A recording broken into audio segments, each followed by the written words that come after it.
Umabig naman si Senador Jinggoy Estrada matapos ibunyag na nabigyan umano ng dagdag pondo mga senador na bumoto para mapatalsik si dating Chief Justice Renato Corona. Paglilinaw ni Estrada, incentive at hindi suhol ang ipinamahaging 50 milyong piso para sa mga senador noong nakaraang taon. Ang news to go si Claire Delphin. Those who voted to convict Renato Corona were allotted an additional 50 million pesos. That was provided in a private and confidential letter memorandum of the then chair of the Senate Finance Committee.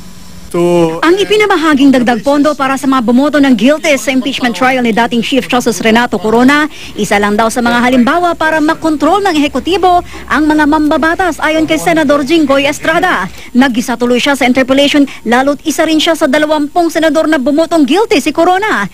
Pinalalabas daw ba niyang nasuhulan sila? Paglilinaw ngayon ni Estrada. I myself will have to think that I agree with him for infrastructure projects. That was not right because that came after the fact or after the conviction. You may call it as an incentive. Napadepensa rin tuloy ang ibang senador na bumoto para mapatalsik si Corona. We checked our records, it was December. Very much later on, 50. Towards the end of the year or after the budget hearing, minsan nagsasabi may extra 50, may extra 100. Sa knowledge ko, it's for everybody. Paglinaw ng Malacanang, walang ni-release na PDAF noong mismong impeachment at nang muling mag-issue ng PDAF. Yung PDAF releases po ay both for senators who voted to convict Corona and to acquit Corona. Sabi naman ng Budget Department, there's no truth to the allegation. As a policy, we don't bribe anyone, whether you're speaking of a public official or private people, because it's not certainly along the lines of the President's commitment. Pati si Senador Miriam Defensor Santiago na bumoto noon ng not guilty si Corona, tila sinermonan si Estrada. Sinasabi niya na tumangkap daw siya ng 50 million. Eh, ba't niya tinangkap kung gano'n pala siya kalinis? Galit si Santiago dahil pati raw siya dinamay na Estrada sa may pork barrel transactions na kinwestiyon ng COA. Na-delay lang daw ang tinutukoy na proyekto. Maswerte siya, wala ako doon. Hinalal akong legislador, hinalal akong senador. Hindi naman ako hinalal na kontraktor. Anong pinagsasabihin niya?